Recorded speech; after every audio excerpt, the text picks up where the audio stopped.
Simon Cowell almost didn't look up when the boy walked onto the stage. The lights were bright, the audience was loud, and after thousands of auditions, Simon had learned to spot a joke within seconds. The producers whispered something in his ear, the camera zoomed in, and the title card flashed. But before we go any further, if stories like this move your heart, inspire you, and remind you why dreams matter, take a second right now to like this video and subscribe to the channel. Your support helps us bring you more real, emotional stories like this one. Now, stay with me, because what happened next shocked everyone in that room. The boy stood there, small and thin, wearing a slightly oversized jacket that looked borrowed, not bought. He was Filipino, maybe 16, with nervous eyes and hands that trembled as he gripped the microphone. His name echoed softly through the auditorium as he introduced himself, his accent gentle, his voice barely louder than a whisper. When Simon asked what he would sing, the boy smiled shyly and said, "An Elvis Presley song." The audience reacted instantly, some laughter, some surprise. Elvis? From this kid? Simon raised an eyebrow, half smiling, half doubting. He had seen this before. Too many contestants chose legends they couldn't live up to. As the music began, the opening notes were slow and familiar. The boy closed his eyes. His shoulders rose and fell as he took a deep breath. The first line came out soft, controlled, but nothing extraordinary. Simon leaned back in his chair, already preparing a polite no. One of the judges tilted her head, trying to hear something more. The crowd was quiet but uncertain, as if waiting for a mistake. In that moment, it felt like the story would end the way so many others had: quick applause, kind words, and a broken dream carried quietly off stage.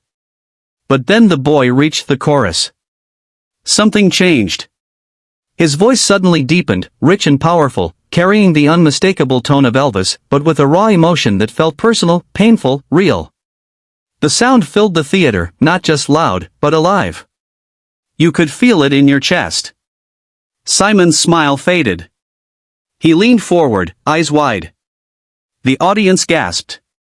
The boy wasn't copying Elvis, he was channeling him, blending the legend's soul with his own story. As he sang, flashes of his life seemed to pour through every note. A small house in the Philippines, tin roof rattling in the rain. A mother working long hours, exhausted but smiling. A father gone too soon. Nights without electricity, where music came from an old radio, Elvis songs playing again and again until they became dreams. This wasn't just a performance. This was a confession. A prayer.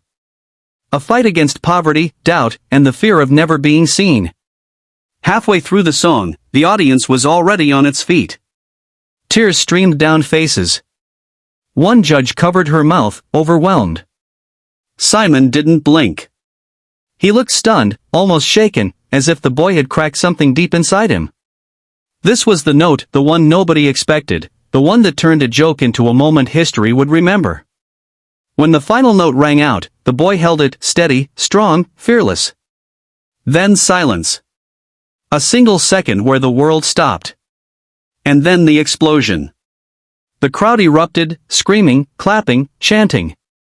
The boy opened his eyes, confused, like he didn't quite believe what he had done. His hands shook again, but this time from emotion, not fear. Simon stood up. That alone was enough to send the audience wild. Simon walked closer to the desk, shaking his head slowly, a smile spreading across his face.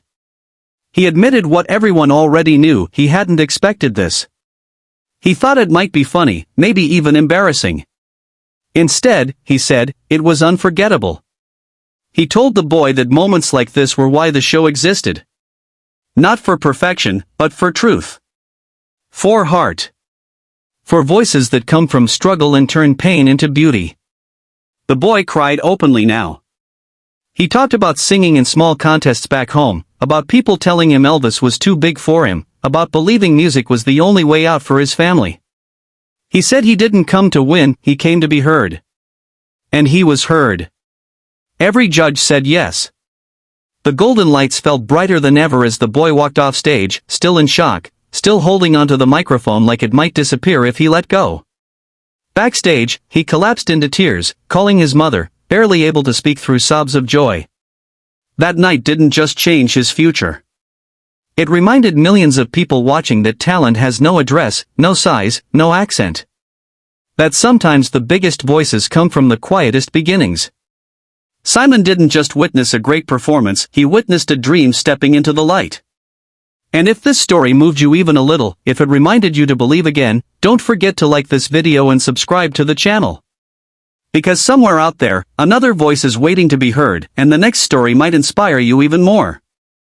Before his name was ever called, before the cameras zoomed in, before Simon Cowell even glanced his way, the boy stood backstage listening to his own heartbeat. It felt louder than the crowd outside, louder than the music, louder than every doubt that had followed him from a small neighborhood thousands of miles away. He whispered a silent prayer, not for fame, not for money, but simply for one chance to be heard. And if this story is already touching your heart, take a moment to like this video and subscribe, because moments like this remind us why dreams deserve an audience. The stage doors opened, and with every step forward, memories flooded his mind. He remembered singing into a cracked mirror as a child, pretending it was a microphone.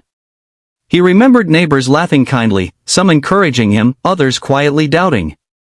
Elvis Presley's voice had been his escape, echoing through tiny rooms, carrying him somewhere bigger than the life he knew. Standing under the bright lights now, he didn't see judges or cameras, he saw years of struggle lining up behind him, watching to see if he would be brave enough. When Simon Cowell asked his first question, the boy answered respectfully, his voice calm but fragile. Simon smiled, the kind of smile that suggested amusement rather than belief. It wasn't cruel, but it was distant. He had seen too many hopeful faces before. To him, this felt like another audition that would fade into memory. The audience sensed it too. There was polite curiosity, but no expectation. The boy nodded, waiting for the music to begin, his fingers tightening around the microphone as if it were the only solid thing in the world. The song started gently, almost cautiously. His voice was controlled, respectful of the melody, but holding something back. Simon leaned away slightly, already preparing for the end. The judges listened, unsure. The audience was quiet, almost protective, like they didn't want to scare him off. And for a brief moment, it seemed like the night would pass quietly, without magic. Then came the note. It wasn't just louder, it was deeper, stronger, filled with something that couldn't be practiced or taught. It carried pain, hope, and courage all at once. The boy lifted his head, his chest expanding as if he had finally allowed himself to be seen. That note didn't just fill the room, it changed it. The air felt heavier, charged. Simon froze. His expression shifted from doubt to disbelief, like someone realizing they were wrong in the most unexpected way. As the song continued, the boy's confidence grew. His voice wrapped around the lyrics, making them his own. He wasn't performing anymore, he was telling his story through sound. Every note felt like a step forward, away from fear and toward purpose. The audience leaned in, some holding their breath, others wiping tears they didn't expect to shed. It was one of those rare moments where time slows down, and everyone knows they are witnessing something special. Simon sat perfectly still now. No jokes. No expressions. Just focus. For the first time, he wasn't judging, he was listening. And when the boy hit that final powerful note, holding it steady and true, the silence afterward was deafening. 1 second. 2. Then the entire theater erupted. Applause thundered from every corner. People stood without realizing it. Some shouted. Some cried. The boy lowered the microphone, eyes wide, as if he wasn't sure whether the sound was real. Simon stood up. That single action spoke louder than any words. He walked closer to the desk, shaking his head slowly, almost smiling in disbelief. He admitted openly that he had underestimated him. He said the performance wasn't just good, it was honest. And honesty, he explained, was rarer than talent. The boy covered his face for a moment, overwhelmed. Years of doubt collapsed into a single wave of relief. When asked why he chose Elvis, the boy spoke about his childhood, about how those songs made him feel less alone. He talked about believing in something bigger than his circumstances. His voice trembled, but his eyes were strong. He wasn't asking for sympathy. He was sharing truth.